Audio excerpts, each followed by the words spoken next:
Well, regarding finances of projects, we will use a plant-based size of 400 megawatts, and we will analyze the investment, income, and what's the internal return rate after 9 years. That it's a period of time considering these bigger projects. So in terms of the investment of wind and combined cycle, we have capital cost and variable cost. These are the costs of all the cycle in 9 years, placed in a net present value, and this is the install cost per kilowatt.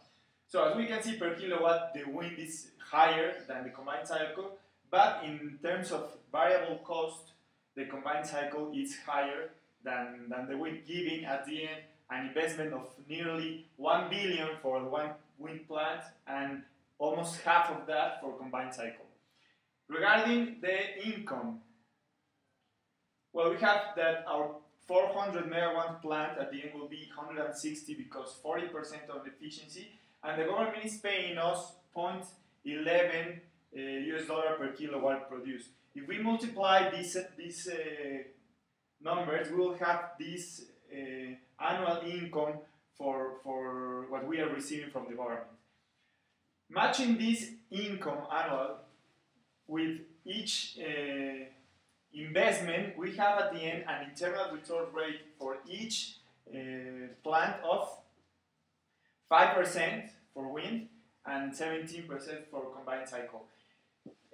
Obviously, it looks very much attractive, the combined cycle, but if we know that this is based on an $80 price per barrel of oil, and we increase that price to 100, we'll have equal this amount. So this internal rate will be equal at the wind cycle if we have the oil prices to rise to 100. If the oil prices rise more than 100, maybe 140 or something like that, this will be even negative, and this is when the 5% of wind generation, renewable generation, comes to be very attractive.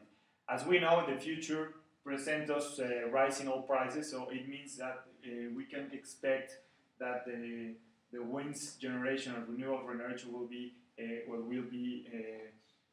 very attractive for investments in the future for the government supply. Climate change is a long-term trend that might affect future generations, right?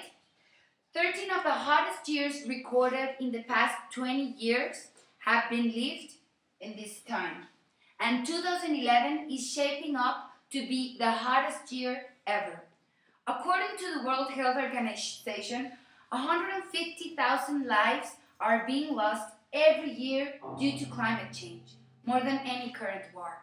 Climate change is happening faster than we thought. Wildfires in the US are 4 times more frequent, burning 6 times more area in a period that lasts 78 days longer. Dengue fever, that is one of the leading massive killer of children, is now in the US. Droughts, floods, and storms have increased tenfold. Climate change is happening here and now.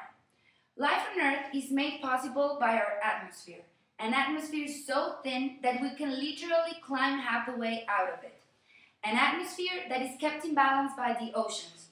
Oceans that absorb CO2. Oceans nowadays are 30% more acidic due to our emissions. Acids which dissolve shells and coral and might cause a massive marine die-off. There have been 5 mass extinctions. We are leaving the 6th mass extinction. We are causing the 6th mass extinction. 3 species go extinct every hour, 1,000 times faster than historical rates. And during our lifetime, half of the species that live now are going to be extinct. Maybe it's just coincidence. Maybe we just don't care about human race. Do you want to take the risk? If you want to take the risk, go for the future. Vote renewable. Go green. Vote only for projects which will reduce carbon emissions. Vote and only real actions and conscious decisions will mitigate catastrophe. Go renewable.